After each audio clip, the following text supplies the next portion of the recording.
നമ്മുടെ വീട്ടിലൊക്കെ വെക്കാൻ പറ്റിയ ഒരു സിംഗിൾ ബാൻഡ് റൗട്ടറാണിത്. Eagle pro AI smart router ഡീലിങ്ങിൻ്റെയാണ് ഈ ഒരു റൗട്ടർ. അപ്പോൾ ഇത് നമുക്ക് വയർലെസ് ആയിട്ടും വയേർഡായിട്ടും സെറ്റ് ചെയ്യാൻ പറ്റിയ ഒരു റൗട്ടറാണ്. അപ്പോൾ അതെങ്ങനെയാണ് വയർലെസ് ആയിട്ടും വയേർഡായിട്ടും സെറ്റ് ചെയ്യുന്നതെന്നുള്ളത് നമുക്ക് ഇന്ന് ഈ വീഡിയോയിൽ നോക്കാം. ആക്ച്വലി ഇത് വാങ്ങിക്കേണ്ട ആമസോൺ ലിങ്ക് ഞാനിത് കമൻറ്റ് ബോക്സിൽ തന്നെ കൊടുത്തേക്കാം. അപ്പോൾ അത് ആവശ്യമുള്ളവർ ഇത് വാങ്ങിച്ചതിന് ശേഷം ഇതുപോലെ ചെയ്താൽ മതി. അത് ടെക്നീഷ്യൻ ആയാലും നമ്മൾ ഡയറക്റ്റ് നമ്മുടെ വീട്ടിലേക്ക് മേടിക്കുന്ന ആയാലും ആർക്കായാലും ഈ വീഡിയോ കാണിക്കുന്ന പോലെ വയേർഡായിട്ടും വയർലെസ് ആയിട്ടും നമുക്ക് സെറ്റ് ചെയ്യാൻ പറ്റിയ ഒരു സിംഗിൾ ബാൻഡ് റൗട്ടറാണിത്. അത്യാവശ്യം വളരെ നല്ലൊരു റൗട്ടർ കൂടിയാണ് ഈഗിൾ പ്രോവിൻ്റെ സീരീസ് ഡീലിങ്ങിൻ്റെ. സോ നമുക്ക് വീഡിയോയിലേക്ക് കാണുന്നതാണ് റൂട്ടർ. അതിൻ്റെ കൂടെ തന്നെ ഇതിൻ്റെ ചാർജറും ഉണ്ടാവും, അഡാപ്റ്റർ ഉണ്ടാവും. ഒരു 5 വോൾട്ട് ചാർജർ ഇതിൻ്റെ കൂടെ തന്നെ ഉണ്ടാവും. സോ ആദ്യം തന്നെ നമ്മൾ ഈ ഒരു ചാർജർ കണക്ട് ചെയ്യുക. അതിൻ്റെ അഡാപ്റ്റർ പ്ലഗ് ചെയ്ത് നമ്മൾ ഓൺ ചെയ്യുക. അപ്പോൾ നമുക്ക് നമ്മുടെ റൗട്ടറിൽ ഓരോ ലൈറ്റുകൾ ഓരോന്നായിട്ട് കത്തുന്നത് കാണാൻ പറ്റും. അതായത് നമ്മൾ അഡാപ്റ്റർ കുത്തി കഴിയുമ്പോൾ, അഡാപ്റ്റർ കുത്താനായിട്ട് ഇവിടെ പുറകിലെ നമുക്കത് കുത്താനുള്ള സ്പോട്ടുണ്ട്. അപ്പോൾ അവിടെ കുത്തി കഴിയുമ്പോൾ നമുക്ക് ഈ ഓരോരോ ലൈറ്റുകളായിട്ട് ബ്ലിങ്ക് ചെയ്യുന്നത് കാണാൻ പറ്റും. അതിനുശേഷം നമ്മൾ ഈ ഒരു റൂട്ടറിൽ നിന്നാണ് നമ്മൾ ഇതിനെ ഒരു വയർലെസ് എക്സ്റ്റൻഡറായിട്ട് കോൺഫിഗറേഷൻ ചെയ്യാൻ പോകുന്നത്. അതായത് നമുക്ക് ഈ കാണുന്നത് ആക്ച്വലി ഇതൊരു റൂട്ടറാണ്. അതായത് ഞാൻ എൻ്റെ മെയിൻ മോഡത്തിൽ നിന്ന് വെച്ചിരിക്കുന്ന റൂട്ടറാണ്. അപ്പോൾ ഇത് റൂട്ടറല്ല, നമ്മുടെ മെയിൻ മോഡമാണ്. അതായത് അവിടെ ഇരിക്കുന്ന ONU ഫൈബർ ONU ആണെങ്കിലും മെയിൻ മോഡാണെങ്കിലും ആ മോഡത്തിൽ നിന്ന് നമുക്ക് ഇതുപോലെ വയർലെസ് ആയിട്ട് തന്നെ നമുക്ക് കോൺഫിഗറേഷൻ ചെയ്യാം. അപ്പോൾ ഇത് തന്നെയാണെന്ന് കരുതുക, അതായത് നമ്മുടെ മെയിൻ മോഡൽ നിന്നാണെന്ന് കരുതുക. അപ്പോൾ അതിൽ നിന്നായിരിക്കണം നമുക്ക് ഈ ഒരു എക്സ്റ്റൻഡർ ആയിട്ട് നമുക്ക് ഇതിന് കോൺഫിഗറേഷൻ ചെയ്യേണ്ടത്. അപ്പോൾ ഇത് നമുക്കറിയാം, എപ്പോഴും നമ്മൾ ഈ എക്സ്റ്റൻഡർ കോൺഫിഗറേഷൻ ചെയ്തിട്ട് നമ്മൾ ഇതുപോലെ അഡാപ്റ്റർ കുത്തി വയ്ക്കേണ്ടത് അതിൻ്റെ ഒരു മിഡിൽ പോർഷനിലാണ്. അതായത് തൊട്ടടുത്ത് തന്നെയല്ല, അതുപോലെ റൗട്ടറിൻ്റെ തൊട്ടടുത്ത് തന്നെയല്ല കുത്തി വയ്ക്കേണ്ടത്. കോൺഫിഗറേഷൻ ചെയ്യാൻ നേരത്ത് നമുക്ക് കുത്തി വയ്ക്കാം. അതിനുശേഷം ഇതിൻ്റെ, അതായത് നമ്മുടെ മെയിൻ റൗട്ടർ ഏതിൽ നിന്നാണോ നമ്മൾ ആ ഒരു വൈഫൈ എക്സ്റ്റെൻഡ് ചെയ്യാൻ ഉദ്ദേശിക്കുന്നത് ആ ഒരു മോഡം അല്ലെങ്കിൽ റൗട്ടറിൽ നിന്ന് ഒരു നിശ്ചിത അകലത്തിൽ, ഇതിൻ്റെ റേഞ്ച് മുഴുവൻ പോകരുത്, ഇതിൻ്റെ ഒരു 2 ബാറെങ്കിലും ഉള്ള സ്ഥലത്ത് വേണം നമുക്ക് ഈ ഒരു എക്സ്റ്റൻഡർ റൗട്ടർ സെറ്റ് ചെയ്യാനായിട്ട്. അപ്പോൾ അവിടെ വെച്ച് വേണം നമുക്ക് ബാക്കി കോൺഫിഗറേഷൻ ഇവിടെ ചെയ്യാം. അപ്പോൾ അവിടെ വേണം ഇതിന് അഡാപ്റ്റർ കുത്തി പ്ലഗ് ചെയ്ത് വയ്ക്കാനായിട്ട്. അതായത് അധികം അകലെ പോയിട്ടുണ്ടെങ്കിൽ ഇതിൻ്റെ വൈഫൈ റേഞ്ച് പിടിച്ചിട്ട് വേണം ഈ ഒരു എക്സ്റ്റൻഡറിന് വർക്ക് ചെയ്യാനായിട്ട്. അപ്പോൾ അധികം ദൂരെ പോകരുത്, അതിൻ്റെ ഒരു മീഡിയം ലെവൽ ദൂരെ പോയിട്ട് വേണം നമ്മളിത് ചെയ്യാനായിട്ട്. കണക്ട് ചെയ്തതിന് ശേഷം ഞാനൊരു മൊബൈലിൽ തന്നെ കാണിച്ചു തരാം കോൺഫിഗറേഷൻ. ലാപ്ടോപ്പിൽ നമുക്ക് ചെയ്യാം, എന്നാലും മൊബൈലിൽ കാണിച്ചു തരാം, അതാകുമ്പോൾ കൂടുതൽ എളുപ്പമാണ്. അപ്പോൾ എല്ലാവരുടെ അടുത്തും കൂടുതൽ ഉണ്ടാകുന്ന മൊബൈലാണ്. അപ്പോൾ മൊബൈലിൽ ചെയ്യാൻ നേരത്തെ നമ്മൾ ആദ്യം തന്നെ മൊബൈലിൽ അതിൻ്റെ വൈഫൈ സെറ്റിങ്സിൽ പോവാം.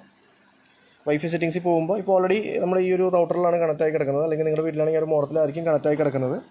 അപ്പോൾ അതിനെ നമുക്ക് മാറ്റിയിട്ട് ഈ ഒരു പേര്, അതായത് R03, അതായത് ഈ ഒരു മോഡലിൻ്റെ പേരാണ് ഈ റൗട്ടറിൻ്റെ, അതായത് ഈ ഒരു എക്സ്റ്റൻഡറായിട്ട് സെറ്റ് ചെയ്യാൻ പോകുന്ന ഈ ഒരു ഡീലിങ്ങിൻ്റെ ഈ ഒരു എക്സ്റ്റൻഡറിൻ്റെ പേരാണ്, അതായത് ഈ എക്സ്റ്റൻഡർ റൗട്ടറിൻ്റെ പേരാണ് AR03 എന്നുള്ളത്. അപ്പോൾ നമ്മുടെ വൈഫൈ സെറ്റിങ്സിൽ ആ ഒരു R03 എന്ന് കാണിക്കുന്നുണ്ടാവും. അപ്പോൾ അതിൽ നമ്മൾ കണക്ട് ചെയ്യുക, അതായത് R03 സെലക്ട് ചെയ്യുമ്പോൾ നമ്മുടെ അടുത്ത് പാസ്വേഡ് ചോദിക്കും. പാസ്വേഡ് നമ്മുടെ എവിടെയെന്ന് വെച്ചാൽ നമ്മുടെ ആ ഒരു റൗട്ടറിൻ്റെ ബാക്ക് സൈഡിൽ തന്നെ നിങ്ങൾക്കിവിടെ കാണാൻ പറ്റും. ഈ കാണുന്നതാണ്, അതായത് വൈഫൈ 2 പാസ്വേഡ് ഉണ്ടാവും, ഡിവൈസ് പാസ്വേഡ് ഉണ്ടാവും, വൈഫൈ പാസ്വേഡ് ഉണ്ടാവും. നമുക്ക് വേണ്ടത് ഈ ഒരു വൈഫൈ പാസ്വേഡാണ്. അപ്പോൾ ഇത് ഉപയോഗിച്ച് കണക്ട് ചെയ്യുക. ഇത് നമുക്കിവിടെ നമ്മുടെ ടൈപ്പ് ചെയ്ത് ഈ ഒരു മൊബൈലുമായിട്ട്, നമ്മൾ കോൺഫിഗറേഷൻ ചെയ്യാൻ ഉദ്ദേശിക്കുന്ന മൊബൈലുമായിട്ട് ടൈപ്പ് ചെയ്ത് കണക്ട് ചെയ്യുക. അപ്പോൾ നമ്മളതിനകത്തോട്ട് പാസ്വേഡ് അടിച്ച് കണക്ട് ചെയ്തു. അപ്പോൾ നോ ഇൻ്റർനെറ്റാണ് കാണിക്കുന്നത്. അതായത് നമ്മുടെ ഈ ഒരു എക്സ്റ്റൻഡറായിട്ട് ഇത് കണക്റ്റായെന്ന് വെച്ചാൽ ഇൻ്റർനെറ്റ് വന്നിട്ടില്ല, പക്ഷേ അത് കണക്റ്റായി. നമ്മളിത് കണക്ട് ചെയ്തതിന് ശേഷം വേണം നമുക്ക് ഈ ഒരു മൊബൈലിൽ കോൺഫിഗറേഷൻ ചെയ്യാനായിട്ട്. അപ്പോൾ ഇതിന് നമുക്ക് ഈ ഒരു കോൺഫിഗറേഷൻ ചെയ്യാനായിട്ട് നമുക്ക് നെറ്റിൻ്റെ ആവശ്യമില്ല, ജസ്റ്റ് ഇതുമായിട്ട് കണക്ട് ചെയ്താൽ മതി, അതായത് R04 ആയിട്ട് കണക്റ്റഡ് ആയാൽ മതി. അപ്പോൾ അതിനുശേഷം നമുക്കിത് നോക്കാം, ഇതെന്താ ചെയ്യേണ്ടതെന്ന് നോക്കാം. അതിനുശേഷം നമ്മൾ നമ്മുടെ ക്രോം ബ്രൗസർ ഓപ്പൺ ചെയ്യുക. ക്രോം ബ്രൗസർ ഓപ്പൺ ചെയ്തതിന് ശേഷം നമ്മൾ അഡ്രസ് ബാറിൽ നമ്മൾ 192. നമ്മൾ അടിച്ചു കൊടുക്കുക, 192.168.0.1 ഇങ്ങനെ അടിച്ചു കൊടുക്കുമ്പോൾ ഫുള്ളായിട്ട് തന്നെ നമ്മൾ ടൈപ്പ് ചെയ്ത് കൊടുക്കുക. അടിയിലത്തെ നമ്മൾ സെലക്ട് ചെയ്യരുത്, ഇങ്ങനെ സെലക്ട് ചെയ്തിട്ടുണ്ടെങ്കിൽ വരില്ല, നമ്മൾ ഫുള്ളായിട്ട് തന്നെ ടൈപ്പ് ചെയ്ത് കൊടുക്കുക. അതായത് 192.168.0.1, അതായത് ഇതിൻ്റെ IP ആണ്, ഇതിൻ്റെ LAN IP ആണ് ഈ വന്നിരിക്കുന്നത്. അപ്പോൾ അത് നമ്മൾ ഫുള്ളായിട്ട് തന്നെ ടൈപ്പ് ചെയ്തതിന് കൊടുത്തതിന് ശേഷം എൻ്റർ കൊടുക്കുക. അപ്പോൾ അതിനകത്ത് ഇതിൻ്റെ ഈ ഒരു എക്സ്റ്റൻഡറിൻ്റെ ആ ഒരു പേജ്, അതായത് ഇതിൻ്റെ കോൺഫിഗറേഷൻ പേജ് ഓപ്പൺ ആയിട്ട് വരും. അപ്പോൾ ഇതിനകത്ത് ഒരു പാസ്വേഡ് ചോദിച്ചിട്ടുണ്ടാവും, അതായത് ഈ കാണുന്ന പാസ്വേഡ്. ഈ പാസ്വേഡ് അടിച്ചാലാണ് നമുക്ക് അതിൻ്റെ കോൺഫിഗറേഷൻ പേജിൽ കയറാൻ പറ്റുള്ളൂ. അതും ഇതിൻ്റെ പുറകിൽ തന്നെ ഡിവൈസ് പാസ്വേഡ് എന്ന് പറഞ്ഞ് കൊടുത്തിട്ടുണ്ടാവും. 3 4 എന്നൊക്കെ പറഞ്ഞിട്ട് ഈ കൊടുത്തേക്കുന്ന ഡിവൈസ് പാസ്വേഡാണ് ആ ഒരു പാസ്വേഡ്. അപ്പോൾ അതും നമ്മളിവിടെ ടൈപ്പ് ചെയ്ത് കൊടുക്കുക. ഇതിനകത്ത് കാണിച്ചിരിക്കുന്ന ആ ഒരു ഡിവൈസ് പാസ്വേഡ്, ആ ഒരു 3479, അത് ഓരോ ഡിവൈസിനും ഓരോ പാസ്വേഡ് ആയിരിക്കും, 76, ആ ഒരു പാസ്വേഡ് അടിച്ചു കൊടുത്ത് ലോഗിൻ ചെയ്യാം. ലോഗിൻ ചെയ്യാൻ നേരത്ത് നമുക്ക് ഈ ചിത്രത്തിൽ കാണുന്ന പോലെ തെളിഞ്ഞു വരും. അപ്പോൾ ഇതിനകത്ത് നമ്മൾ ആദ്യത്തെ പേജ് ഇതുപോലെ ഒരു ടേംസ് ആൻഡ് കണ്ടീഷൻസ് ആണ്. അത് നമ്മൾ എഗ്രി കൊടുക്കുക. എഗ്രി കൊടുത്തു കഴിയുമ്പോൾ 2 ഓപ്ഷൻസ് നമുക്കിവിടെ വരും. അതായത് ഒരു റൗട്ടർ മോഡ് എന്നുള്ള ഓപ്ഷനും വരും, എക്സ്റ്റൻഡർ എന്നുള്ള ഓപ്ഷൻ വരും. നമുക്കിത് വയർലെസ് ആയിട്ടാണ് ഈ ഒരു റൗട്ടറിനെ നമ്മൾ ഈ ഒരു മോഡത്തിൻ്റെ ഈ ഒരു റൗട്ടറിൽ നിന്ന് വയർലെസ് ആയിട്ടാണ് ഇതിനെ നമ്മൾ എക്സ്റ്റെൻഡ് ചെയ്യുന്നത്. അപ്പോൾ നമ്മൾ ഇവിടെ സെലക്ട് ചെയ്യേണ്ടത് ഈ ഒരു എക്സ്റ്റൻഡർ എന്ന് പറഞ്ഞ ആ ഓപ്ഷനാണ്. അതിനകത്ത് ആ എക്സ്റ്റൻഡർ എന്ന് പറഞ്ഞതിൽ ടിക്ക് ചെയ്യുക, എന്നിട്ട് നെക്സ്റ്റ് കൊടുക്കുക. അപ്പോൾ ഇവിടെ നെക്സ്റ്റായി. അതിനുശേഷം നമ്മൾ വീണ്ടും ഒരു പ്രാവശ്യം കൂടി നെക്സ്റ്റ് കൊടുക്കുക. അങ്ങനെ നെക്സ്റ്റ് കൊടുത്തു കഴിയുമ്പോൾ എന്താണ് ഇവിടെ സംഭവിക്കുന്നത് നോക്കാം.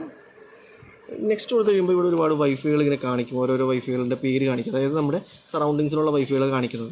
അപ്പോൾ അതിനകത്ത് നമുക്ക് ഇതിൻ്റെ വൈഫൈയുമായിട്ട്, അതായത് നമ്മുടെ വീട്ടിലുള്ള ആ മോഡത്തിൻ്റെ അല്ലെങ്കിൽ ആ റൂട്ടറിൻ്റെ വൈഫൈയുമായിട്ട് കണക്ട് ചെയ്യുന്നത്. അപ്പോൾ ആ പേര് കണ്ടുപിടിക്കുക.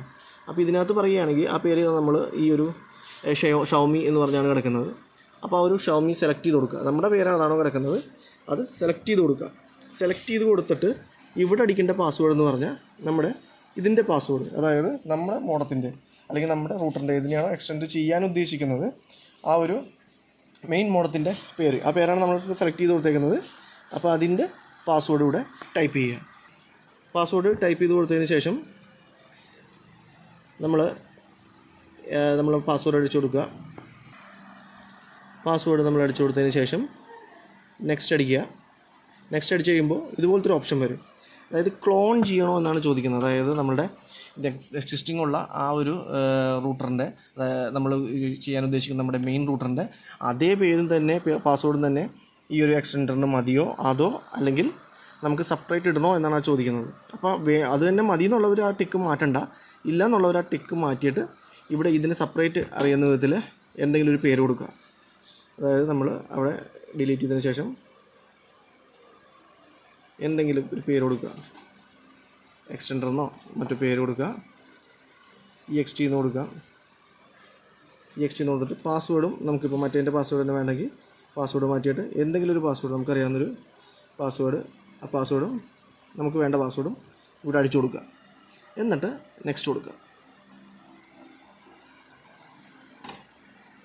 നെക്സ്റ്റ് കൊടുത്ത് കഴിയുമ്പോൾ ഒരു ഡിവൈസ് പാസ്വേഡ് ചോദിക്കും. അതായത് നമ്മളുടെ ഓൾറെഡി ഉള്ള ഇതിൻ്റെ ഡിവൈസ് പാസ്വേഡ് മാറ്റിയിട്ട് നമുക്കൊരു സെക്യൂർ ആയിട്ടൊരു പാസ്വേഡ് തരാനായിട്ടാണ്. അത് നമുക്ക് ഇഷ്ടമുള്ള പാസ്വേഡ്, വൈഫൈയുടെ പാസ്വേഡ് തന്നെ വേണമെന്നില്ല, ഏതൊരു ഇഷ്ടമുള്ളൊരു പാസ്വേഡ് നമുക്കതിന് സെറ്റ് ചെയ്ത് കൊടുക്കാം. ഒരു പാസ്വേഡ് സെറ്റ് ചെയ്ത് കൊടുക്കാം. നെക്സ്റ്റ് കൊടുക്കുക. അപ്പോൾ പാസ്വേഡ് ഒരു ക്യാപിറ്റൽ ലെറ്റർ കൂടി വേണമെന്നാണ് പറയുന്നത്. ഒരു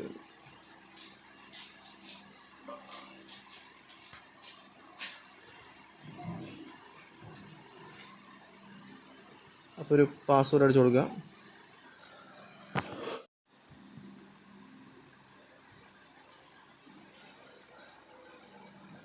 എന്നിട്ട് വീണ്ടും നെക്സ്റ്റ് കൊടുക്കുക. രണ്ടൊന്ന് നെക്സ്റ്റ് കൊടുക്കുക. അത് കൺഫർമേഷൻ അവരെല്ലാം എഴുതി കാണിക്കുക നമ്മുടെ എന്തൊക്കെയാണ് പാസ്വേഡും കാര്യങ്ങളൊക്കെ ഉള്ളത്. എന്നിട്ട് ഫിനിഷ് കൊടുക്കുക.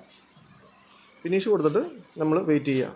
ഇതുപോലെ എഴുതി കാണിക്കുക ഇത്ര സമയമെന്ന്. അത് കഴിയുന്നവരെ നമ്മൾ വെയിറ്റ് ചെയ്യുക. അത് കംപ്ലീറ്റ് ആവുന്നവരെ നമ്മളൊന്ന് വെയിറ്റ് ചെയ്യുക. കുറച്ച് 2 സെക്കൻഡ്സ് ഒക്കെ, ഒരു 2 മിനിറ്റ് ഒക്കെ ഉണ്ടാവും. അപ്പോൾ അത് കംപ്ലീറ്റ് ആവുന്നവരെ നമ്മളൊന്ന് വെയിറ്റ് ചെയ്യുക. നമ്മുടെ എക്സ്റ്റൻഡറിൽ നമുക്ക് കാണാൻ പറ്റും ഇതുപോലെ ഓരോരോ ലൈറ്റുകളായിട്ട് തെളിയുന്ന കാണാൻ പറ്റും. അപ്പോൾ അതിനകത്ത് 3 ലൈറ്റും അപ്പ് ആയാലാണ്, ഇതിപ്പോൾ 3 ലൈറ്റും ആയിക്കഴിഞ്ഞു. അപ്പോൾ ഇങ്ങനെ ആയാലാണ് നമ്മുടെ കണക്ഷൻ വരുന്നത്. അതായത് നമ്മുടെ ഇപ്പോൾ ഇത് ആക്ടിവേറ്റ് ആയി കഴിഞ്ഞു, അതായത് ഇതിനകത്ത് എക്സ്റ്റൻഡറിൽ കണക്ടിവിറ്റി ആയി കഴിഞ്ഞു. ഈ ഒരു റൂട്ടറുമായിട്ട്, അതായത് നമ്മുടെ മെയിൻ റൂട്ടറുമായിട്ട് ഈ ഒരു എക്സ്റ്റൻഡർ ഇപ്പോൾ കണക്ടിവിറ്റി ആയി. ഇനിയിപ്പോൾ നമ്മൾ ചെക്ക് ചെയ്യാനായിട്ട് നമുക്കതിൻ്റെ നമ്മുടെ മൊബൈലിലെ വൈഫൈ നോക്കാം. വൈഫൈ നോക്കുമ്പോൾ നമ്മളതിനൊരു EXT എന്നാണ് പേരിട്ടിരുന്നത്. അപ്പോൾ അത് വരുന്നുണ്ടോ എന്ന് നോക്കാം. ഓൾറെഡി വേറൊരു വൈഫൈയിലാണ് കണക്ട് ആക്കി കിടക്കുന്നത്. അപ്പോൾ ഈ EXT കണ്ടില്ല, ഈ കാണുന്ന EXT, അപ്പോൾ ഇതിലാണ് നമ്മൾ ചെയ്തത്. അതായത് വൈഫൈ ചെയ്തത് ഇതിനകത്താണ്. ഈ ഒരു എക്സ്റ്റൻഡറിനെ നമ്മൾ EXT എന്നുള്ള പേരിലാണ് കോൺഫിഗർ ചെയ്തത്.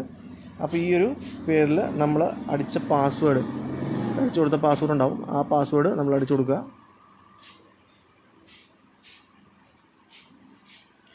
എന്നിട്ട് നമുക്ക് കണക്ട് ചെയ്യുക. കണക്ട് ചെയ്യുമ്പോൾ ഇതിനകത്ത് കാണാം നമുക്കിപ്പോൾ EXT കണക്റ്റഡായി. അതായത് ഈ കാണുന്ന EXT മീൻസ് ഈ ഒരു എക്സ്റ്റൻഡറിൻ്റെ ആ ഒരു കോൺഫിഗറേഷൻ, അതായത് വയർലെസ് ആയിട്ടുള്ളൊരു കോൺഫിഗറേഷൻ കംപ്ലീറ്റ് ആയിട്ടിരിക്കുകയാണ്. അപ്പോൾ ഇവിടെ EXTയിൽ നമുക്കത് കണക്റ്റായി. അപ്പോൾ അങ്ങനെയാണ് നമ്മുടെ ഒരു മോഡലിൽ നിന്ന് ഈ ഒരു മോഡൽ, അതായത് നമ്മൾ കാണിച്ച ഈ ഒരു മോഡൽ വയർലെസ് ആയിട്ട് സെറ്റ് ചെയ്യുന്നത്. നമ്മുടെ വീട്ടിലിരിക്കുന്ന റൗട്ടറിൽ നിന്നിട്ട്, അതായത് നമ്മുടെ മോഡലിൽ നിന്ന് നമുക്ക് ഇതുപോലെ ഒരു എക്സ്റ്റൻഡർ കണക്ട് ചെയ്തിട്ട് ഇതിനെ നമ്മൾ ഒരു പ്ലേസ് ചെയ്യേണ്ടത് ഇതിൻ്റെ തൊട്ടടുത്തല്ല പ്ലേസ് ചെയ്യേണ്ടത്, നമ്മൾ കോൺഫിഗറേഷൻ ചെയ്തു എന്ന് മാത്രം.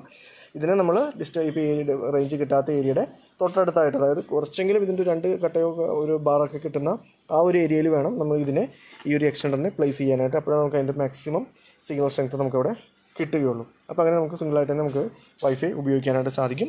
സോ നിങ്ങൾക്ക് മനസ്സിലായെന്ന് വിചാരിക്കുന്നു. എന്തെങ്കിലും ഡൗട്ട് ഉള്ളവർ നമ്മൾ കമൻറ്റ് ചെയ്ത് ചോദിക്കുക, ഞാൻ അതിൻ്റെ റിപ്ലൈ തരുന്നതായിരിക്കും. Thank you so much. അപ്പോൾ ഇതിൻ്റെ തന്നെ വയേർഡായിട്ട് നമ്മൾ ഇതിൽ നിന്ന് നമുക്ക് ഈ ഒരു മോഡലിൽ നിന്ന് വയേർഡായിട്ട് കണക്ട് ചെയ്ത് എങ്ങനെ കോൺഫിഗറേഷൻ ചെയ്യാമെന്നുണ്ട്, അത് നമുക്ക് അടുത്ത വീഡിയോയിൽ നോക്കാം.